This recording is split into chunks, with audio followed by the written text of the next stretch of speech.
ng ulam namin. Nag-order kami kasi hindi ko na alam kung ano pang lulutuin ko. So, gusto ni Melissa ng sabaw. Ano yan, babe? Ano yung gusto mo? Bulalo. Yan o. Sa Cocina Filipina, bulalo. Tapos, ito, fried na... fried na tilapia na may mangga, na may kamatis, na may uyap. Sus, pagkalami. Ang bulalo nila, masarap din. Ooh. Oh, good to the last bite. Sarap. Lord, thank you for this food which we are receiving, which we are eating now. In Jesus' name, Amen. Sarap. Oh, ang dami. Dami ng order nila. $22 lang yung sabaw. Tapos ito, $16. Oh, it's worth it. Oh, ang daming sabaw. So, kain na tayo. Magpakabusog at matulog dahil malamig ang panahon. See you later. Bye. Good morning. What happened to my hair? I cut my hair. Bagay kayo. Kahit ganyan. Aga pong nagising, 4 o'clock pa lang.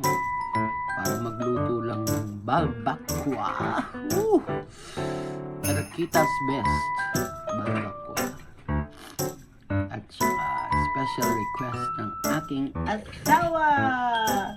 Yes. Yan ang aming breakfast ngayon.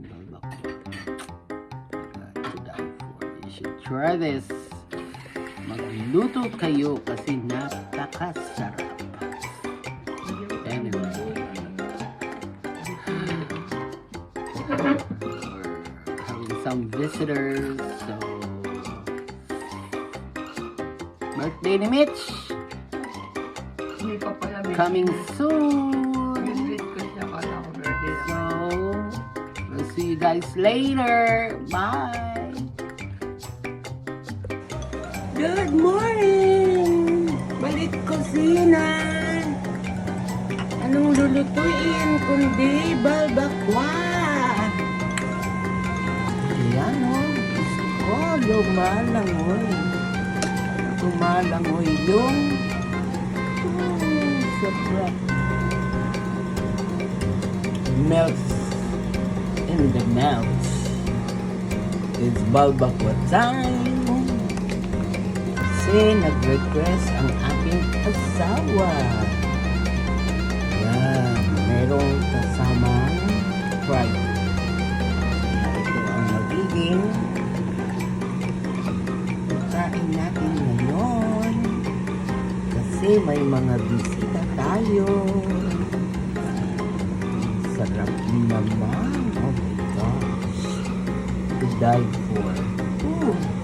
Tikman ng maibigan. Thank you, Lord, for another blessed day. It's Friday, guys. So, enjoy lang. Let's have fun eating. In Jesus' name, Amen. Ayan, luto na ang ating balbakwa. Sarap for breakfast. Completos ricados. Luya, oh. Ang tanggal ng hangin sa katawan. Ha! Oh! Alright. Unan niyo naman to. Oh my gosh. Sino kayang makakakuha at makakakain ito? Ang daming luya at bawang. Tapos may gulay. Sarap. Mamahaw na ka. Ayan, may tripe. Yes.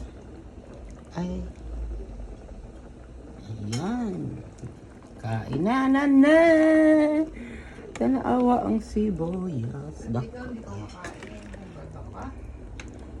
Ayan, alright. Nagtawag na si Mrs. Kain na raw kami.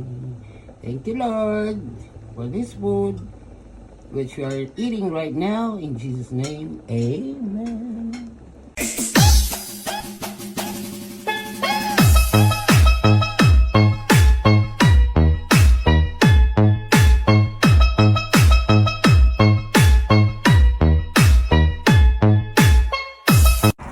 Again.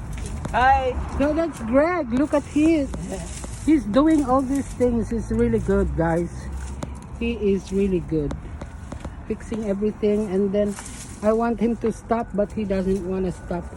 And his wife is calling for her already. And I said, well, he doesn't want to stop. So anyway, yeah. After, look at this. Isn't this pretty? Oh my God. Magaling siya. He's really very good. So if you need some assistance for your garden, let me know. I have commission, Greg, right? Huh? I got commission. Commission? Commissions. No commission. But anyway, this is what we did right now. So it's good to have him here. All right. See you guys later. Okay. Bye.